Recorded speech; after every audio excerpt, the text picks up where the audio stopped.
ভারতের মূল ভূখণ্ড থেকে উত্তর পূর্বাঞ্চল অর্থাৎ সেভেন সিস্টার্সকে বিচ্ছিন্ন করার বাংলাদেশি হুমকি অব্যাহত থাকলে নয়াদিল্লি বেশিদিন চুপ থাকবে না বলে হুঁশিয়ারি দিয়েছেন আসামের মুখ্যমন্ত্রী হেমন্ত বিশ্ব শর্মা।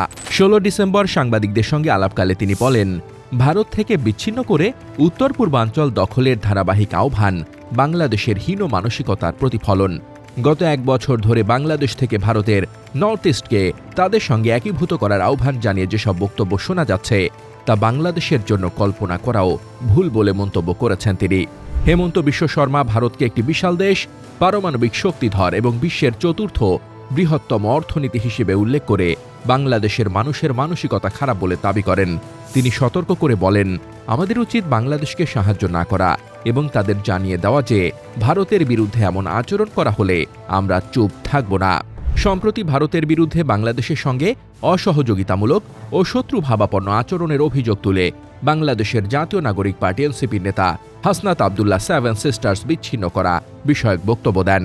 সেই মন্তব্যের প্রেক্ষাপটে আসামের মুখ্যমন্ত্রীর এই কড়া প্রতিক্রিয়া এলো। ১৫ ডিসেম্বর কেন্দ্রীয় শহীদ মিনারে এক সমাবেশে হাসনাত আবদুল্লাহ বলেন, বাংলাদেশকে অস্থিতিশীল করলে ভারতের সেভেন সিস্টার্সের বিচ্ছিন্নতাবাদীদের আশ্রয় দেওয়া হবে।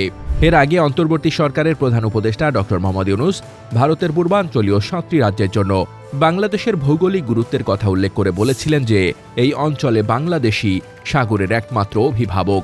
পরবর্তীতে ভারতের শিলিগুড়ি করিডোর বা চিকেন স্নেক নিয়েও নানান আলোচনার সূত্রপাত হয়, যা ভারতের মূল ভূখণ্ডের সঙ্গে সেভেন সিস্টার্সকে যুক্ত রেখেছে।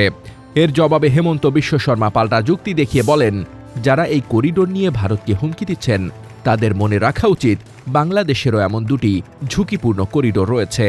শর্মার ভাষ্য মতে বাংলাদেশের প্রথম ঝুঁকিপূর্ণ করিডোরটি হল পশ্চিমবঙ্গের দক্ষিণ দিনাজপুর থেকে মেঘালয়ের দক্ষিণ পশ্চিম গারো হিলস পর্যন্ত বাংলাদেশের ভেতরে থাকা ৮০ কিলোমিটার দীর্ঘ অঞ্চল। দ্বিতীয়টি হল দক্ষিণ ত্রিপুরা থেকে বঙ্গোপসাগর পর্যন্ত ২৮ কিলোমিটার দীর্ঘ চট্টগ্রাম করিডোর। আসামের মুখ্যমন্ত্রীর এই বক্তব্য দুই প্রতিবেশী দেশের মধ্যে কূটনৈতিক উত্তেজনা বেড়ে চলাকে স্পষ্ট করছে, যা আঞ্চলিক স্থিতিশীলতার জন্য হুমকি। News desk, দুতিয়াল।